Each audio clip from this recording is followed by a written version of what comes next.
Hey there, history buffs! Have you ever wondered what kind of wild parties and bizarre celebrations people used to have in the past?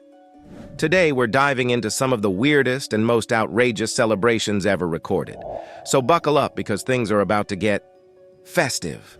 Oh, and don't forget to hit that like button and subscribe if you're enjoying the wild ride through history. Imagine a party where the town's fools and jesters take over, and everyone suddenly becomes obsessed with absurdity and chaos.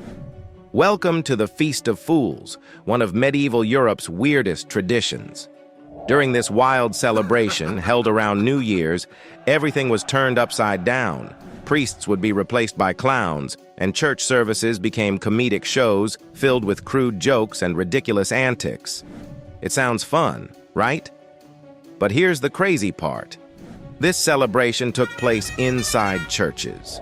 People would mock religious ceremonies, dress in outrageous costumes, and dance around like maniacs.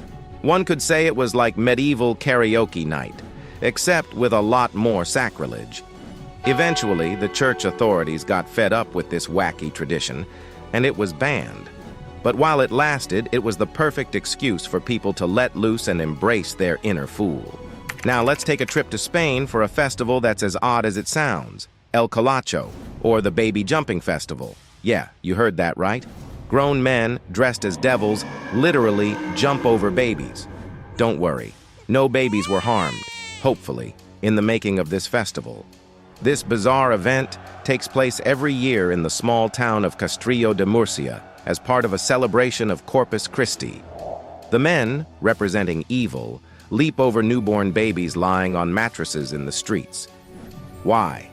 Well, locals believe it cleanses the babies of original sin and protects them from evil spirits. Nothing like a good old-fashioned high jump over infants to ensure lifelong spiritual protection, right? In case you were wondering, this centuries-old tradition still happens today. So if you're ever in Spain and want to see something truly unique, this is definitely one festival to check out. Let's stay in Spain for another weird one. In the small village of Manganises de la Polvorosa, there used to be an annual festival where the townspeople would toss a goat from the top of a church tower. Yes, you heard that correctly. They threw a goat off a church. This bizarre ritual, known as the Goat Tossing Festival, was meant to honor the town's patron saint. And somehow, tossing a poor goat from a tall building seemed like a good idea. But don't worry, the locals would try to catch the goat in a blanket at the bottom. Whether they always succeeded is another question. Unsurprisingly, animal rights groups weren't too happy about this one, and the practice was officially banned in 2002. These days, a fake goat is used, which is definitely a win for the goats. Think of the Roman Saturnalia festival as the ancient version of Christmas and Mardi Gras combined, except with a lot more debauchery. This was one of the biggest celebrations in the Roman Empire, held in honor of the god Saturn. It began as a humble agricultural festival, but soon morphed into a week-long party filled with feasting, gift-giving, and general chaos. What made Saturnalia particularly strange was the role reversal. Slaves became masters, and masters served their slaves. Everyone wore colorful clothes instead of the usual Roman attire, and gambling, which was normally frowned upon, became totally acceptable. It was basically a time when all the social rules were thrown out the window and anything went. Sounds like fun, right? The festival was so popular that it influenced some of the traditions we still associate with Christmas today, like gift-giving and merrymaking. But I'm not sure we'll be bringing back the whole slaves becoming masters thing anytime soon. If you thought food fights were reserved for middle school cafeterias, think again. In the Italian town of Ivrea, they take food fights to a whole new level with the Battle of the Oranges.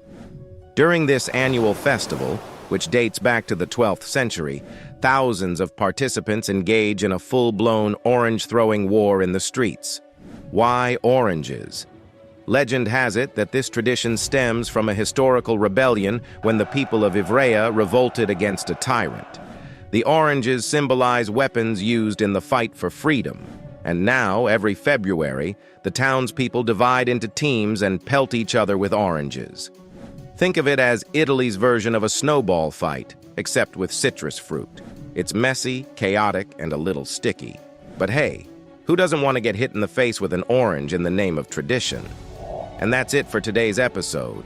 If you loved learning about these crazy historical festivals, make sure to subscribe to our channel for more wild stories from the past. Like, comment, and share your thoughts. What's the weirdest festival you've ever heard of? Let us know in the comments below.